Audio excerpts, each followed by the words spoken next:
Good morning, students. How are you? I hope all you're fine and studying well.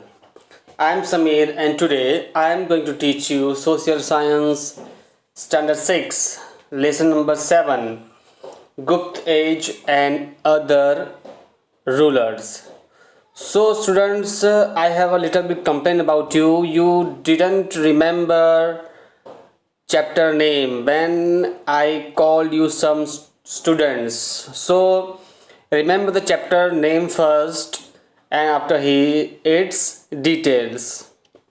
So students, you learned chapter 1 to 6. We started from prehistory, means ancient history, how were the life of primitive man, and gradually we show the change in time, how human developed civilization and culture. So student, in chapter number 6 you have learned Mauryan age, and Mauryan age gives us great heritage to India because it was considered a great empire in Indian prehistory.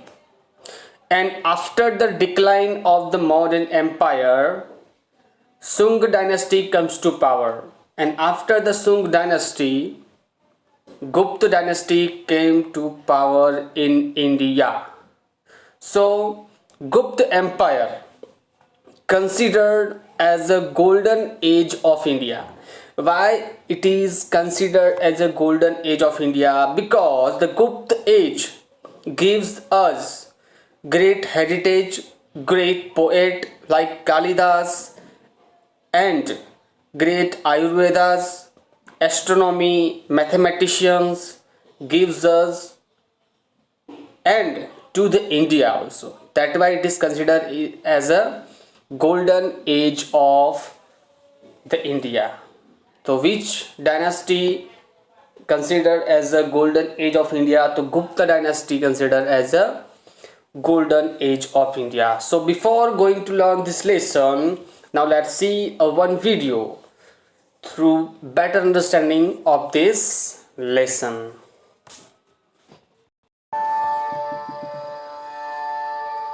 Since the fall of the Mauryan Empire, a period of 500 years of domination of the provincial powers existed.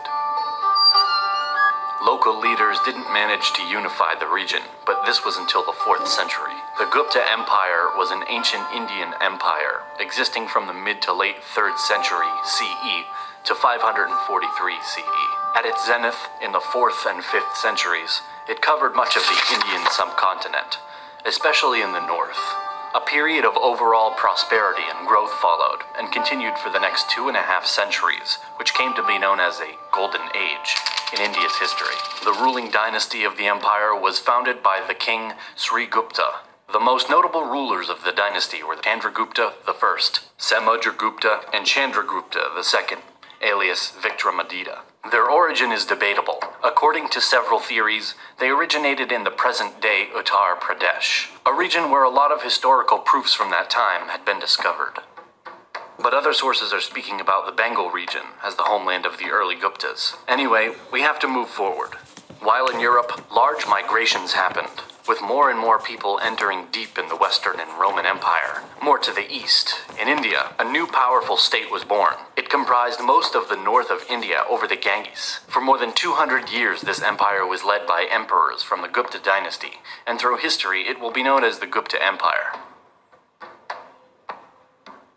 Chandragupta I. In 320, he managed to conquer the neighboring states. Between 330 and 376, the emperor Samudragupta extends the empire from the Indus to the Gulf of Bengal and to the mountains in the north. In the southern kingdoms of Pallava, he defeated Vishnugapa and created tributary states. Many other northern kingdoms were incorporated into the Gupta Empire, destroying 9 kingdoms and subjugating their 12. His campaigns led him in many directions, conquering more and more. Not every conquered region was annexed. He gained Pataliputra, a very important city which will become the capital of Gupta. Continuing on the east coast, Dakshinapatha and other border small states were conquered. This campaign has expanded and strengthened the power of the Gupta in north and east of India, gaining the important commercial wealth of this region, as well as the large manpower necessary in production and possible wars. Between 376 and 415, Chandragupta II strengthened its administration and encouraged commerce. Historical and literal evidence shows that Chandragupta II, called the Son of Valor, has achieved military success against Western satraps, who ruled in the west and central India. By doing so, the empire expanded to the coast of the Arabian Sea. In the first half of the 5th century, Jamaragupta, the son of Chandragupta II, ruled the empire from Bengal to Kathiawar, and from Himalaya to Narmada. In this period, military and financial resources were mobilized to defend the empire against the White Huns, called Hephthalites. The empire was threatened by the rebellion of the Pushya-Mitras and by the danger of the White Huns.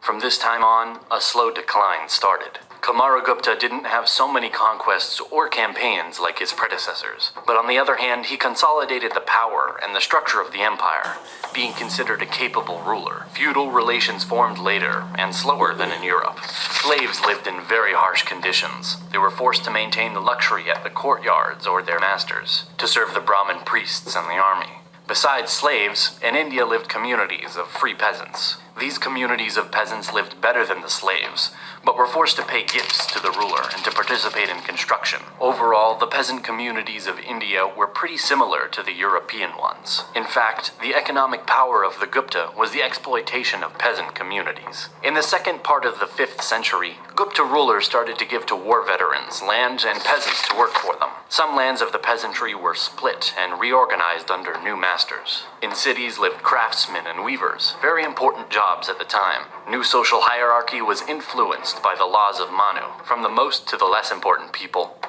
Brahmins, warriors, artisans, traders, peasants, and the poor ones.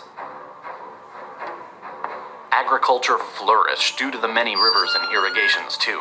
Rice, wheat, barley, sesame, sugar, as well as spices were present in India. The exploitations of pearls, mines, and forests contributed to the development of society. The trade with West and East expands. Indian production reaching Rome and China. Precious stones, spices, ivory, cotton, sugar, and other goods are exported. In exchange, the Gupta Empire imported horses from Central Asia, fabrics from Tibet, and then slaves from the Roman Empire.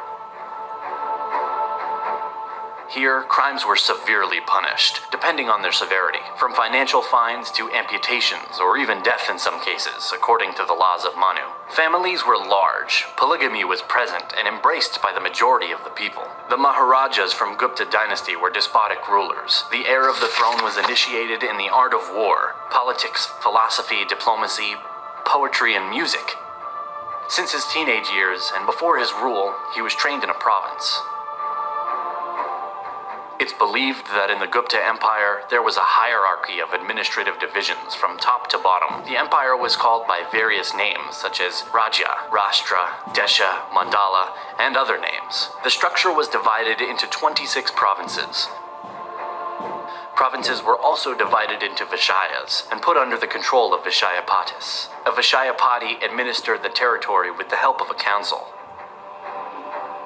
The 4th and 5th centuries are a period in which the army organized in 3 army corps: infantry, cavalry, and elephant troops. The largest Indian empire that existed until that time was the Mauryan Empire.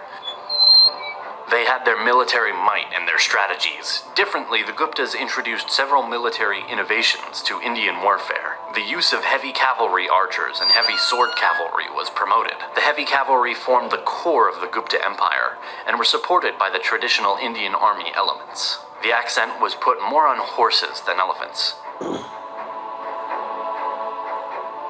The history of chess starts here, beginning from some very old strategy games. The nobles are developing the game named Chaturanga. Also, some important attention was given to the development of knowledge in mathematics, astronomy, medicine, and poetry.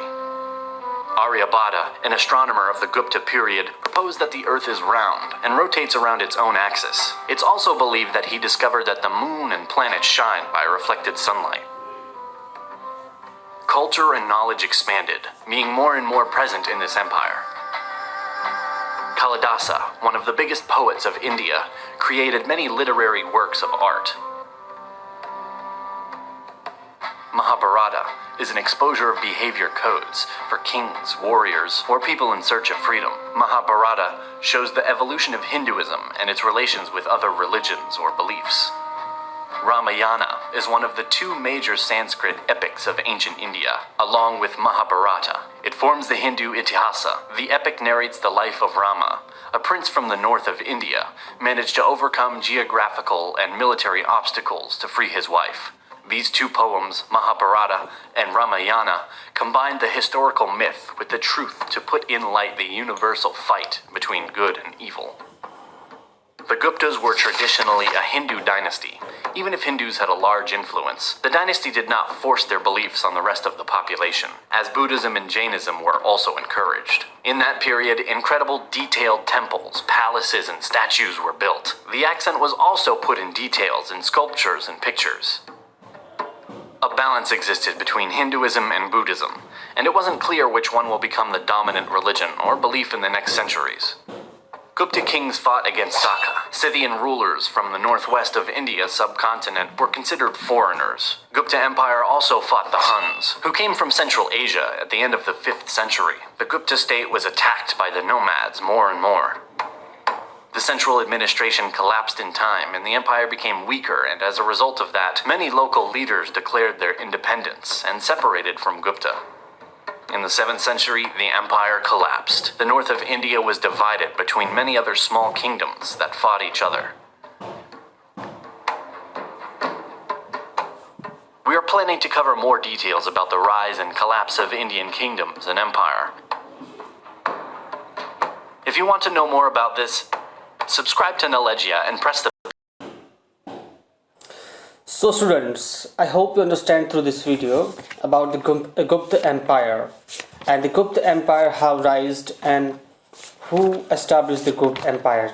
The Sri Gupta was established the Gupta Empire, and this tale is about the 16 Mahajanpad. Among the 16 Mahajanpad, Magad was the powerful state at that time, and Mauryan dynasty also comes to power in the Magad state, and its capital was Patliputra.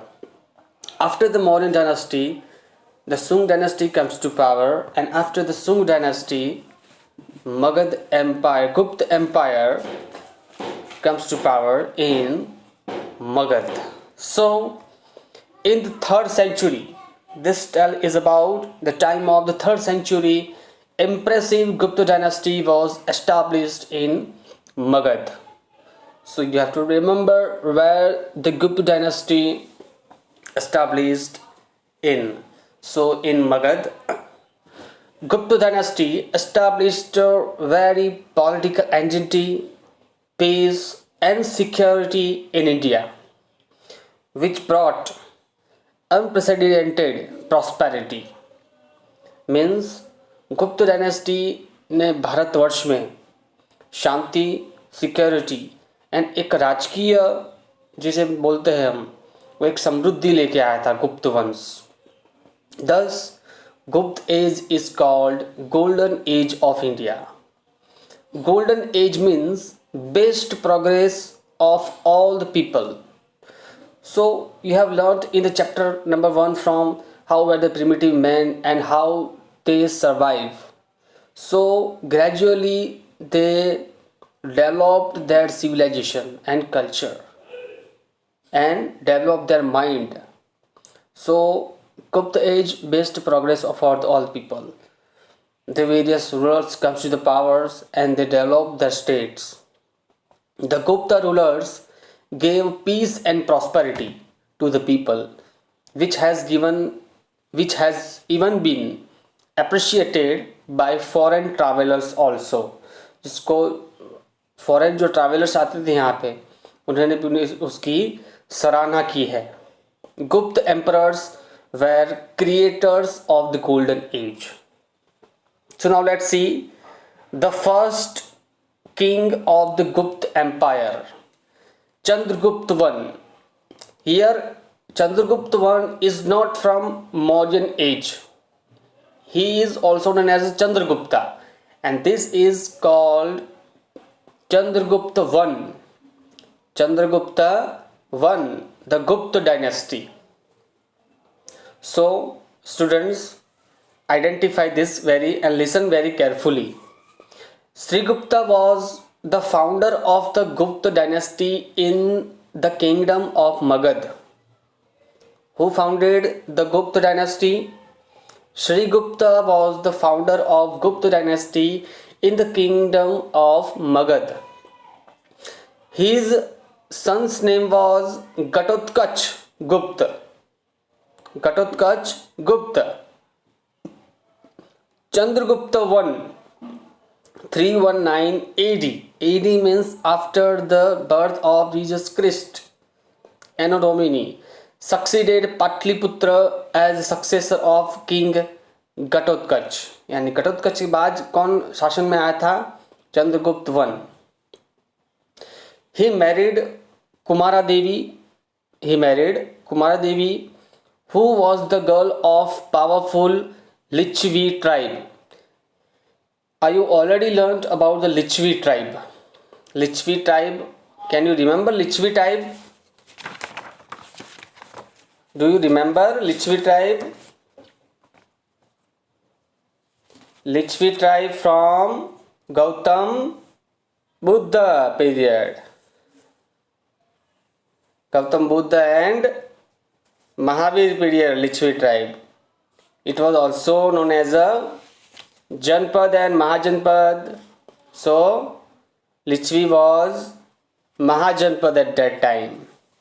He extended boundaries of Magad by conquering near by the place like Prayagraj, Allahabad, Saket, Ayodhya.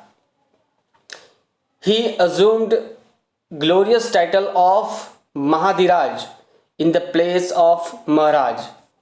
Means Chandragupta Maurya adopted the name of Mahadiraj in place of Maharaj. In order to show his power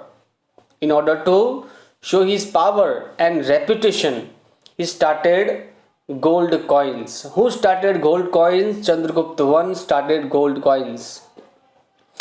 Since the accession of his coronation, he started Gupta Samvat.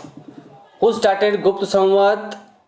उसके राज्याभिषेक जैसे हुआ वैसे ही उसने गुप्त संवत यानी गुप्त का समय शुरू किया था. Valbi in Bhavnagar in Gujarat, Valbi rulers of Saurashtra also accepted Gupta Samvat.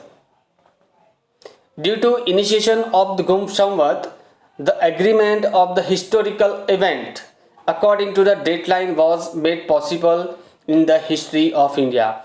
और इस संवत शुरू करने का क्या एक नतीजा था? जितनी भी सारी हिस्टोरिकल इवेंट्स होती है वो हिस्टोरिकल इवेंट्स को एक क्रोनोलॉजिकल ऑर्डर में दर्शाने के लिए गुप्त संवत से एक तारीख के रूप में दर्शाया जाता है. तो यही एक इसका महत्व है. That is the importance of the Gupta Samvat. Okay, I hope you understand about the Chandragupta one. Now after the Chandragupta one, emperor Samudragupta comes to power in Gupta dynasty. Chandragupta, one more the fact about Chandragupta Maurya, Samudragupta. I want to tell you, Samudragupta known as Indian Napoleon. Samudragupta. Why? Because he conquered 12 kings in south. That is why he is considered as a Napoleon of Indian. After Chandragupta, his majestic son Chandragupta came to power. Information about Chandragupta's time is obtained from pillar inscription of Prayag Prasasti. What do you understand by Prasasti? जो राजा के सराहनीय काम उसने किए होते हैं और अच्छी बातें जो लिखी जाती है राजा के बारे में, दैट इज कॉल्ड प्रशस्ति. डू यू नो अबाउट प्रशस्ति? प्रशस्ति मीन्स प्रशंसा, यानी कि राजा की उसमें प्रशंसा की जाती है। उसी प्रशंसा का एक अभिलेख प्रयागराज से मिला है। वहाँ पे ही हमसे समुद्रगुप्त की इंफॉर्मेशन वहाँ से हमें प्राप्त होती है। और कहाँ से प्राप्त होती है? उसके कॉइन्स। समुद्रगुप्त ने कॉइन्स शुरू किए थे और वो उनके कॉइन्स में वो समुद्रगुप्त वीणा बजाता हुआ दिखाया गया है। और इसी पे कैसे हमें पता चलता है कि वो संगीत का भी, वीणा बजाने का भी शौकीन था वो। सो दिस प्रशस्ति has been composed by royal poet Harishena. और वो प्रशस्ति किसने लिखी थी? उसका एक राजकवि था हरिशन। उसने वो प्रशस्ति समुद्रगुप्त के बारे में लिखी थी।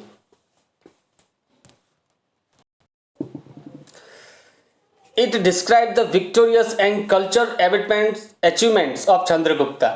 In a very short time, he made his triumphant journey from northern state to the Kushan rule of Afghanistan. उसने कुशानों को भी पराजित किया था, अफगानिस्तान के जो थे। He defeated about 12 kings in the south. That is why he is known as a Napoleon of India.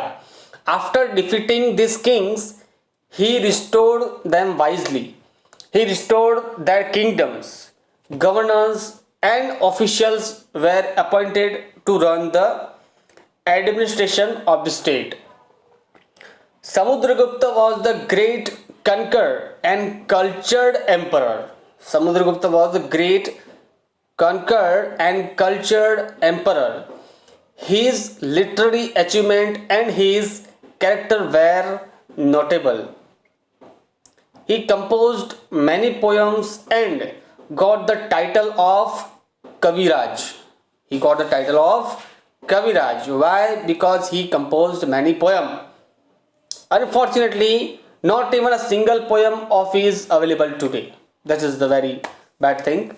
One coin shows Samudragupta playing veena, which shows his love for music. During his reign, many temples and monasteries. Here the monasteries means, have you already learnt about in the Gautam Buddha period, vihar, जहाँ बुद्ध के अनुयायी जहाँ रहते थे यात्रा करने के दौरान, that is called monasteries, vihar. And the Jain temples were constructed.